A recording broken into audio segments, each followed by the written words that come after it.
This is a fast sew along. A quick edit for those who like the one video format. Gather together pattern, fabric and notions. See the interactive PDF guide. Cut out and mark up all pattern pieces. Interfacing minus the seam allowance, 2 for the fronts, 1 for the collar and 1 for the back neck and 2 cuff strips, and on all interfacing to the relevant pieces. Stay stitch around the lapel edges. This will protect the corners when you snip to the dots. And stay stitch along the back neck. Stitch all the bodice darts, leave long threads to tie off. Press bust darts down, waist darts towards the side seams. Join front to backs at the shoulder.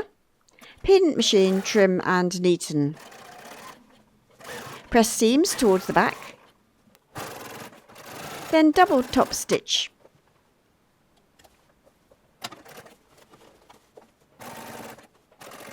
It helps to press the shoulder seams over a tailor's ham if you have one. The style is a drop shoulder, so the seam curves over the shoulder point. Next we join the shoulder seams to the front facings. Press these seams forward.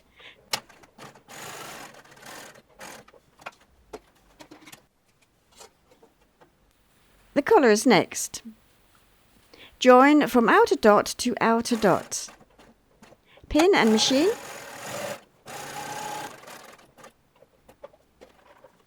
Turning corners with needle down. Trim, grade and miter the corners. Snip V's into the outside edge of the collar. Turn through and make sure you push out the points. Press carefully, pushing out the seam. Press then baste the lower edges together. Double top stitch all the way around the collar. Don't forget, with strong thread, tighten the top tension and lengthen the stitch.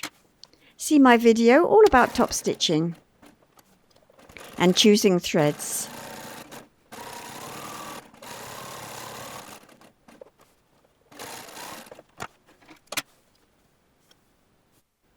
Place the collar interfaced side down. I'm going to sandwich the collar between the bodice and the bodice facing. Snip into these angles, just short of the stay stitching. And snip the back neck curve. Line up the collar with the bodice neckline, matching the dots.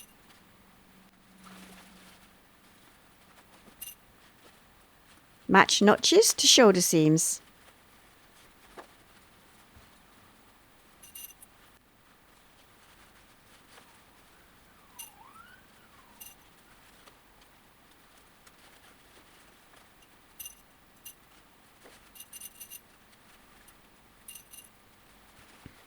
Carefully match dots at the end of the collar.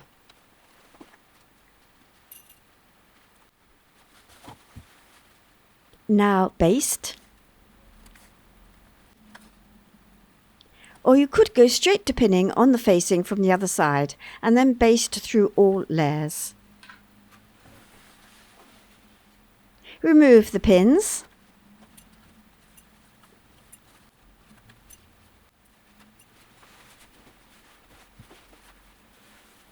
I am then going to attach the facing in the same way. I have neatened the outer edge of the facing. The collar will be sandwiched between the layers. Clip to the dots as before and around the back neckline.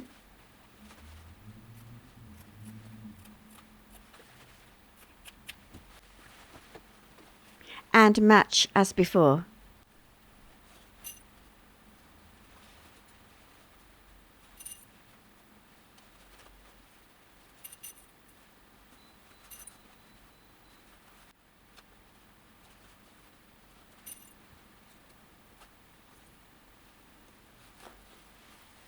I then continue to pin the facing to the bodice, around the lapels and down the front edges.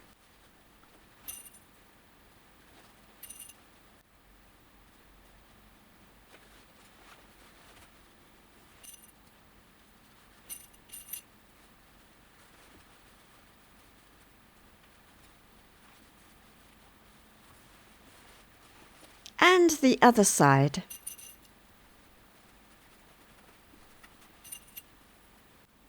Again, I will hand baste.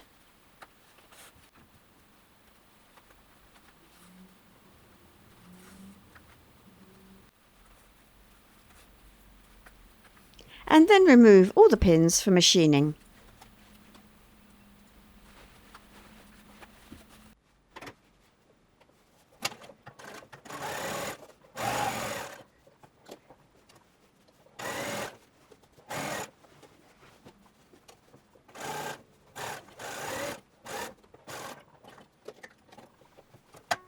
Rotate at the dots with needle down.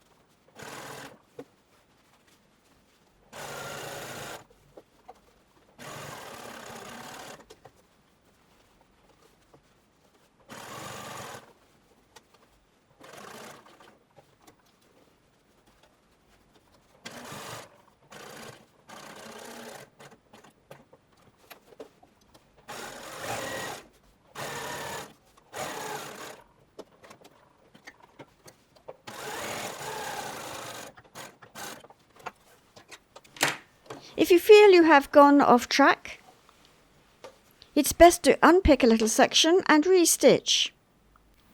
This could make all the difference to the final finish. Take out all the hand basting. Looking good at this stage. Trim, grading the seam allowance.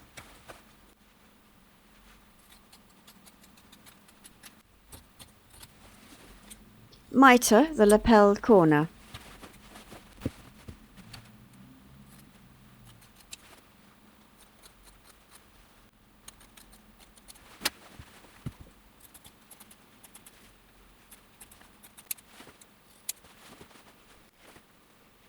Grade around the neckline. I am now ready to turn the facing through. This is going to look really nice when pressed. If you're not top stitching, you should understitch the seam allowance to the facing along the back neckline.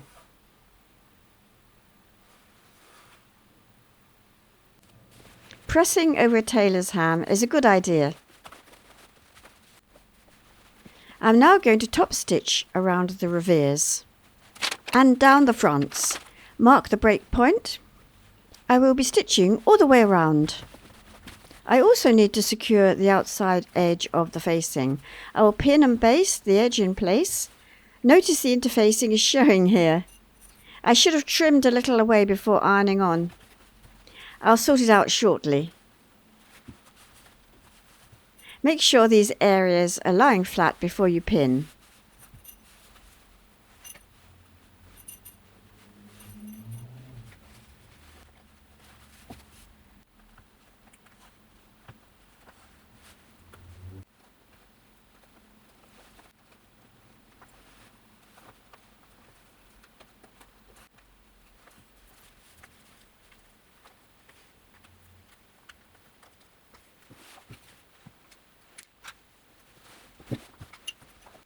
Remove the pins, ready for top stitching. The pin marks the top button position. I'm going to start a little before that. I'm leaving long threads for sewing in later.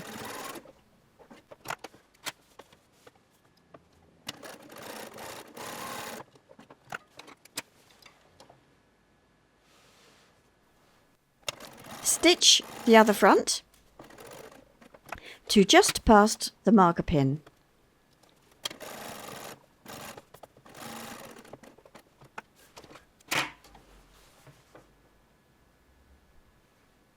I now have the inside facing up. I'm starting a little before the marker pin to overlap the previous stitching. So I'm now stitching up and around the lapels.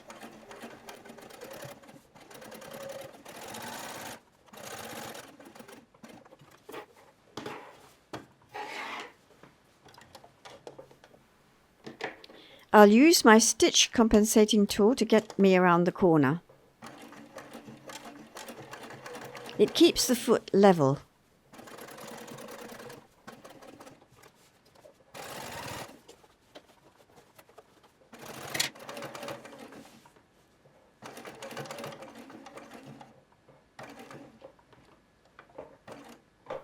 I'm stopping at the shoulder seam. I was going to continue around the back neck edge, but I decided it wasn't going to work. So I'm going to do a row of plain stitching instead later on.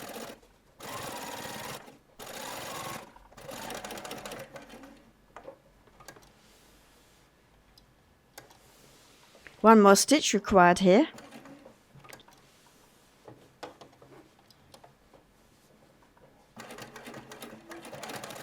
I don't advise back stitching to finish when top stitching.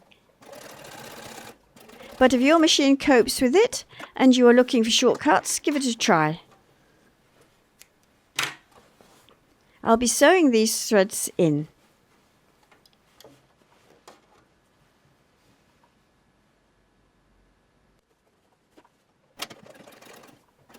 Now to do the other lapel. Starting at the shoulder seam this time.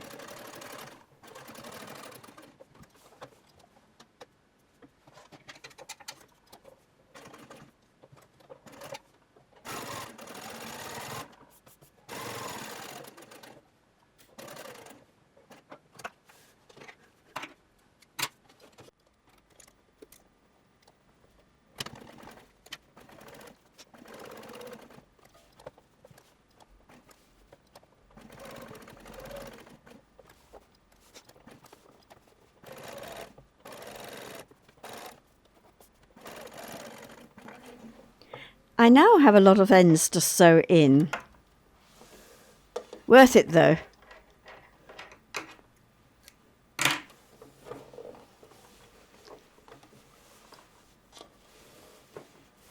So on to the next stage. I'm pleased with the finish of the lapels. I have changed my mind though about top stitching to secure the facing. I think it will clash with the pure lines of the collar and the lapels. So I'm going to settle for just plain machining in matching thread, continuing across the back. That is how I treated the cotton print version I made originally. In the meantime, I will tidy up these threads. Just thread them through the layers rather than tie knots. You could use a bit of fray check if you were worried about it coming undone.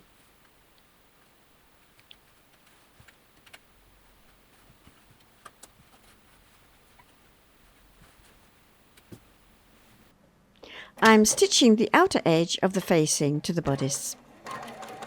It's easier to follow the edge from the inside. Just check your machine's stitch is as neat on the reverse side. You may need to adjust your tension.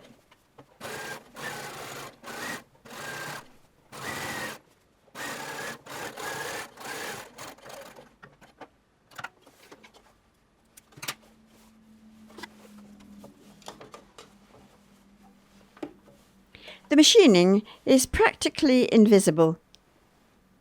I managed to unstick and trim away the offending interfacing that was on show. I've always liked my garments to be as neat on the inside as the outside.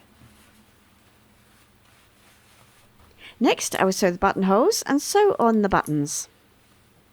So that's 3 buttonholes.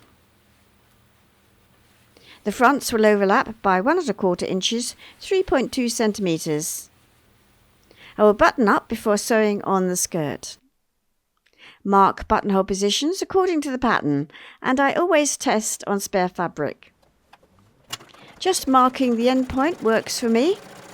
You can stop the fabric from wandering by keeping the dot in the middle of the frame.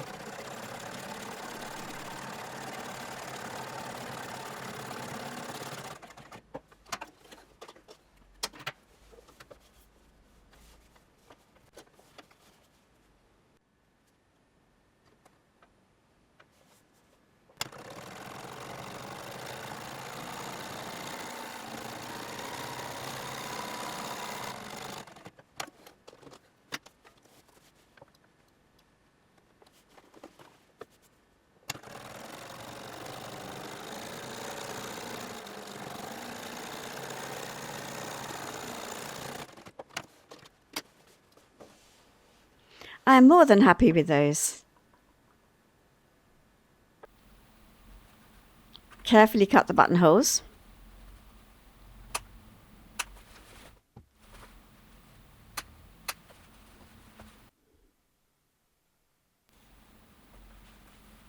Sew on the buttons.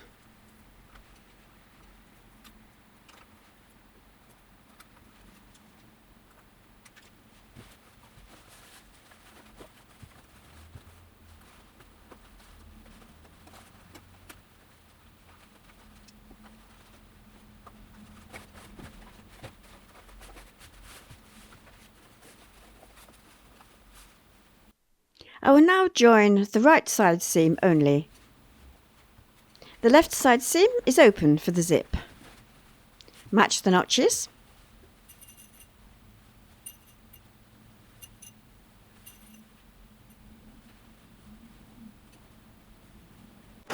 Machine, trim and neaten. Press the seam allowance towards the back. Double top stitch. I'll work on the skirt next.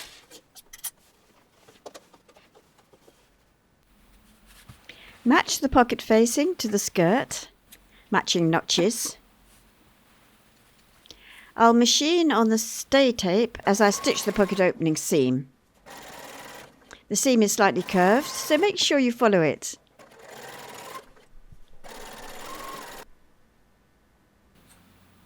Trim the ends. Trim the seam. Snip the seam allowance. Turn to the inside and press the edge. Double top stitch the pocket opening.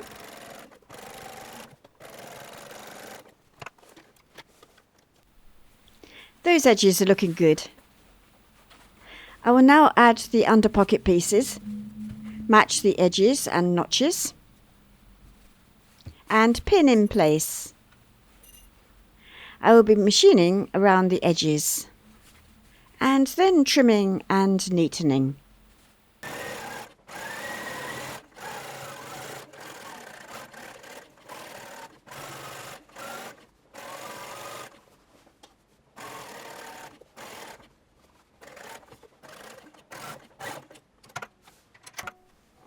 I have trimmed and neatened all around the pocket bags.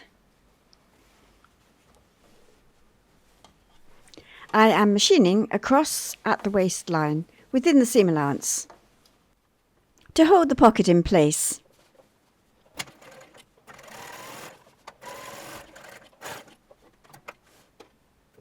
And also along the side seam.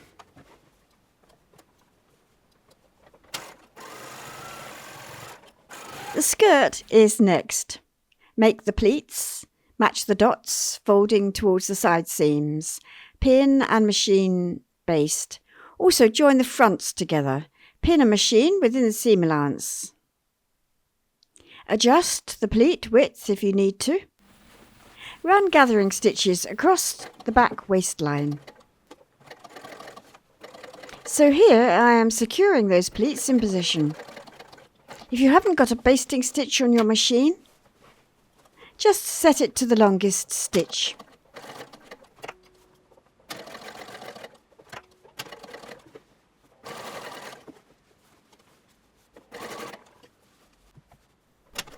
Now for the 2 rows of gathering stitching. Stitch from the right side. Loosen the top tension and lengthen the stitch. Leave a good length of thread for pulling up. Here I'm joining the two fronts together at the waistline. I'm stitching within the seam allowance. Now to join the front and back skirt pieces. Next I will stitch the right skirt side seam. I'm leaving the left seam open for the zip. So pin the right side seam together, matching the notches. Machine, trim and neaten.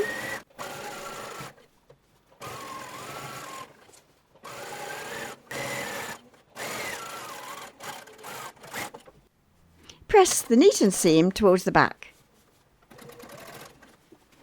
And then double top stitch.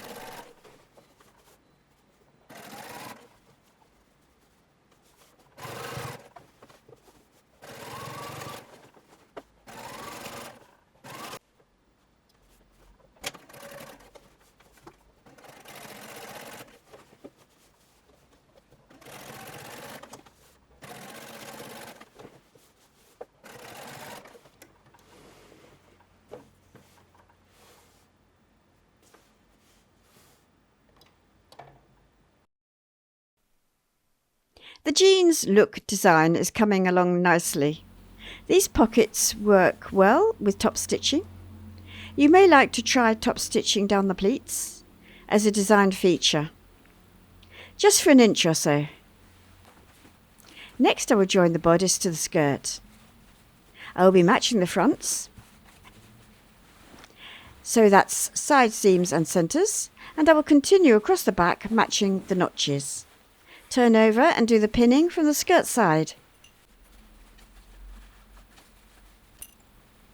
Pin matching the notches.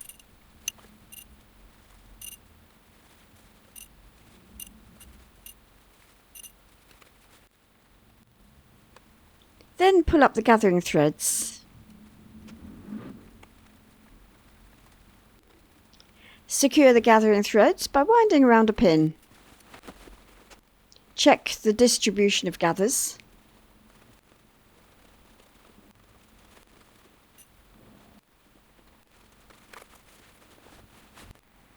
Carry on pinning across the front. Then baste.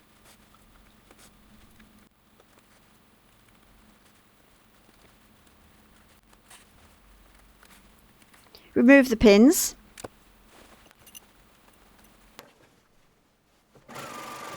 Machine the waistline seam. There will be some lumps and bumps, so take your time. Make sure you move the pin that's holding the gathering threads.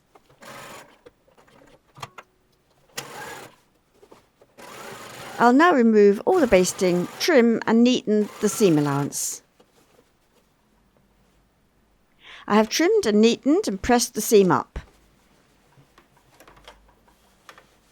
Now for the double top stitching.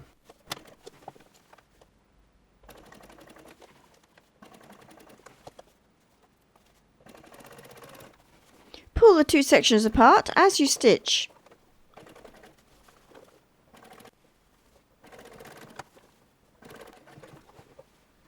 The lumps are a challenge, and that's where the stitch compensation tool comes in handy. Check out my sewing supplies page.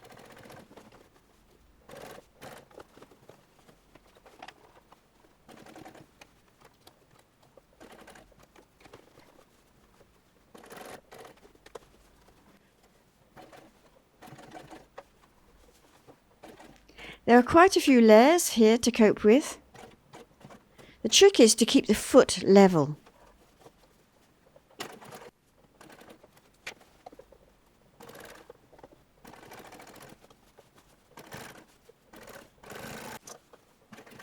The second run should be easier.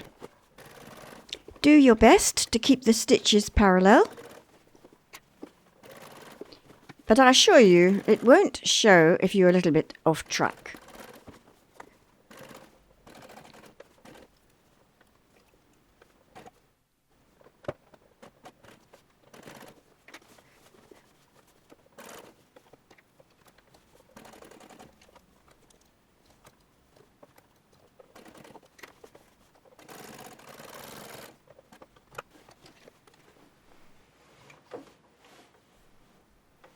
I'm very happy with that. Next, I will insert the zip into the side seam. Firstly, I'll trim and neaten the seam allowance down to the notch on both the front and the back. When the zip is sewn in, I will trim and neaten the seam allowance together from the notch down to the hem. See my how to sew in a concealed zip tutorial to help you. I will be lining up the top of the tape with the seam line. This will give me an inch, 2.5 centimetres or so, where I will close the seam above the zip pull. So I'll end the opening about here and trim off any surplus. So following my method, using regular zipper foot, with the needle to the right, sew the line of stitches that secures the tape.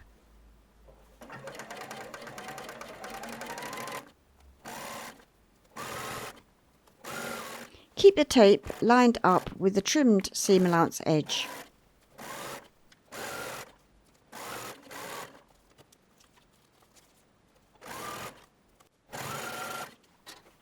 I have marked with chalk where the stitching should end.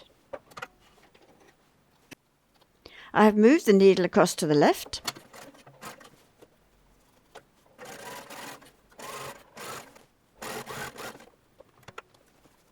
I force the foot against the zip teeth as I stitch, which uncurls the zip. Again, stop at the chalk mark. With the zip done up, mark the waistline. The needle is still to the left. This run will secure the tape in position as before.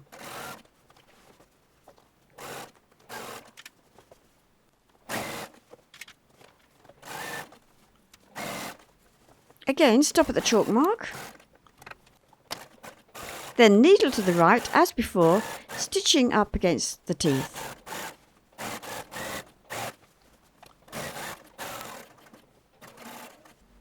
Zipped up, I will be able to sew up the short length of seam above the zip pull under the arm.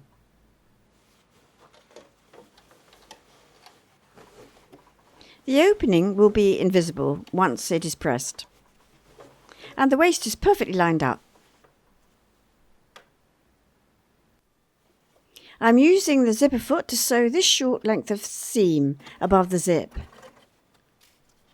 The top of the zip is bumpy. A standard foot would be tricky.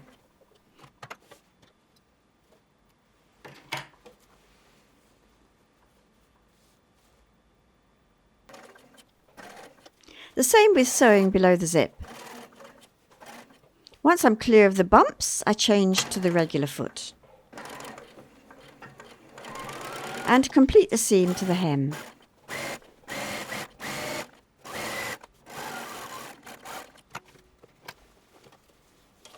The machining is nicely aligned.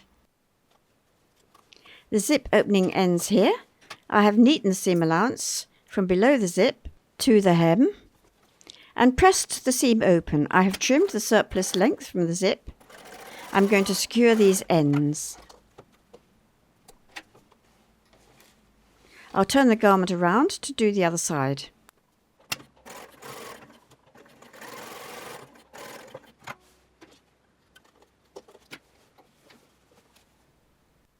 I have clipped just below the zip and pressed both seam allowances towards the back. Top stitching this seam is a little tricky. With the dress inside out, you need to get right inside to start your stitching at the underarm. I have the zip opened a little way down.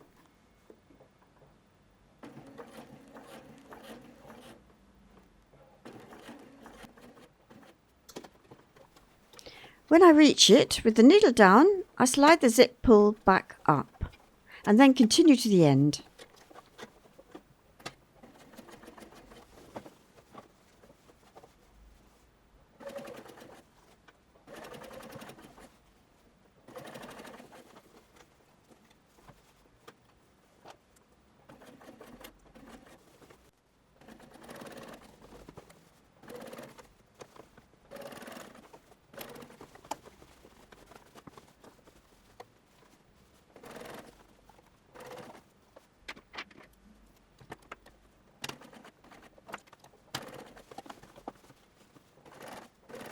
I'm past the zip now, so it gets a bit easier.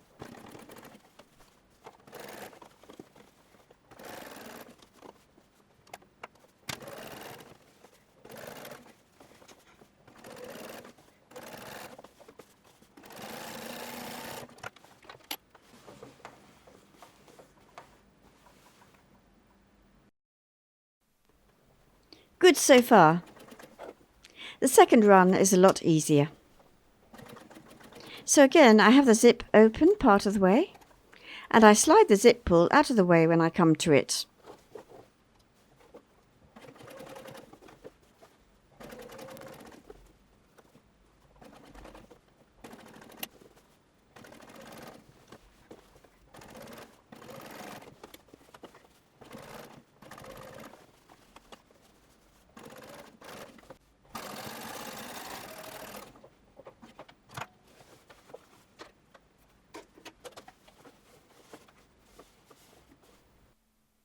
Almost invisible.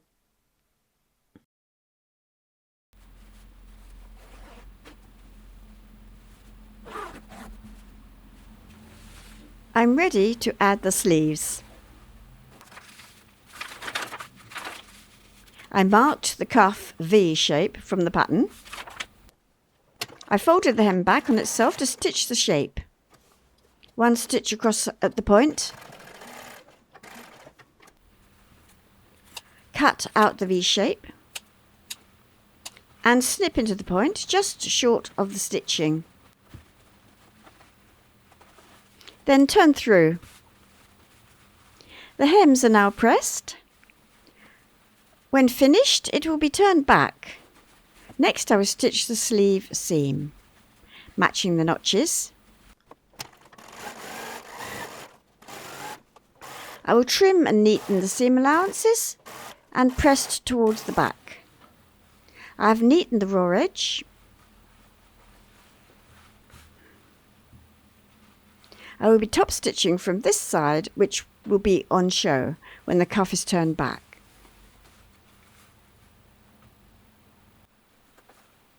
Baste prior to blind hemming.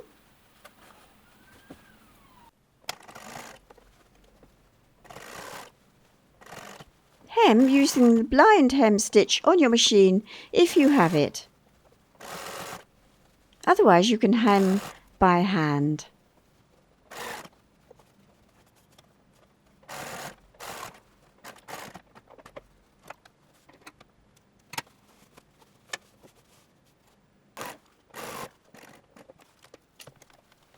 Double top stitch from the inside as the cuff will be turned up.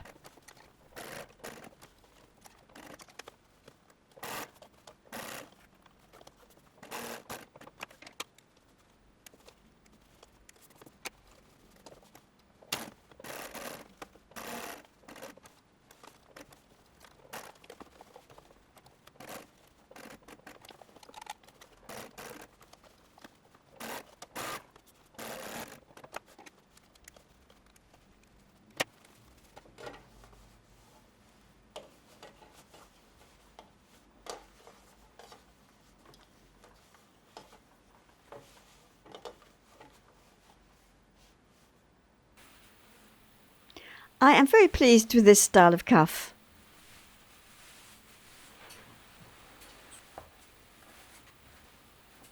Now to set in the sleeves. This dress has a drop shoulder sleeve.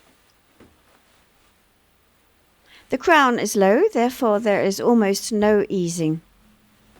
I don't need to use gathering threads. With the dress inside out, slip in the sleeve. Match the notch at the sleeve head to the shoulder seam. Match the front and back notches.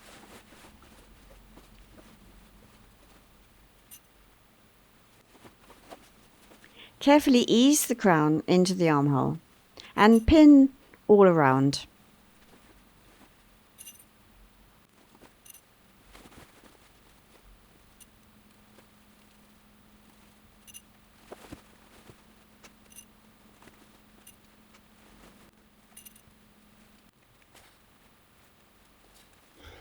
And then baste.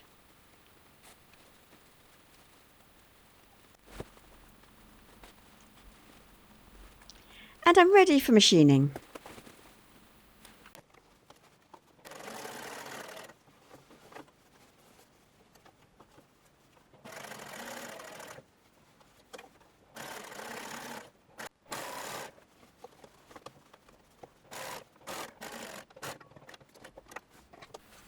Trim and neaten the seam allowances together and press towards the bodice. A tailor's ham is useful for this.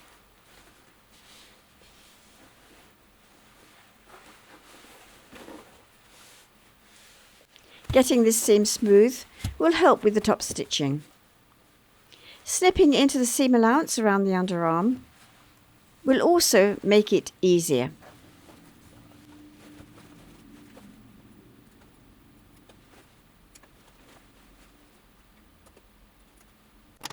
Start top stitching at the underarm.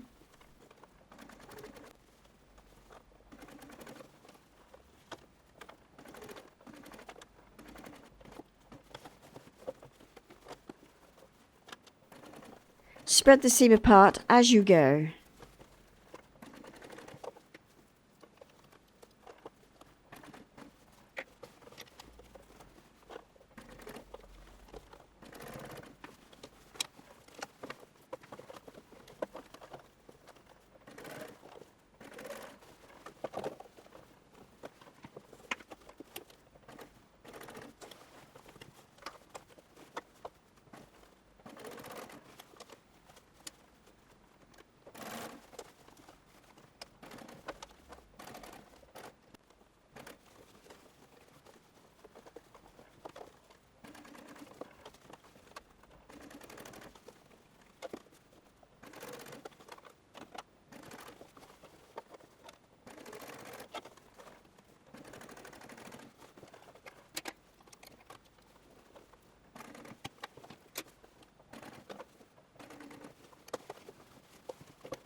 That is a pretty good finish.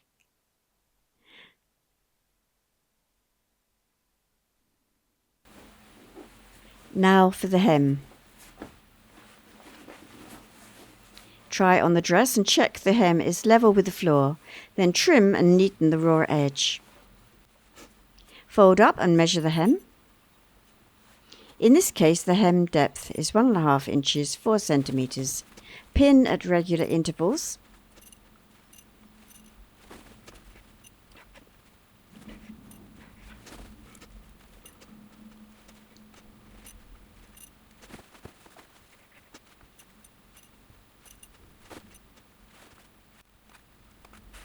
And then baste.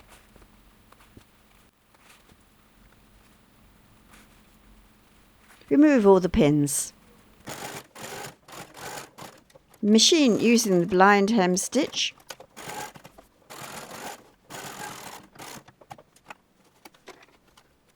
Press the hem. And then finally double top stitch.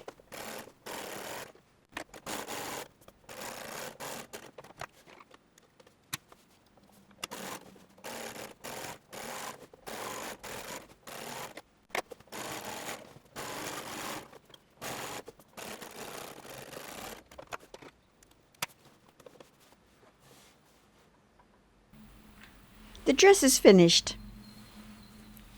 The top stitching was well worth the effort, but do try it without. It's a much quicker make and works well in cottons and linens. Also try corduroy and lightweight woolens for cooler days. If this was too rushed for you, look out for the slow version coming next. Find this pattern on my website, angelakane.com, along with more than 50 more classic sewing patterns, many with sew-alongs and other tutorials. Thank you for watching.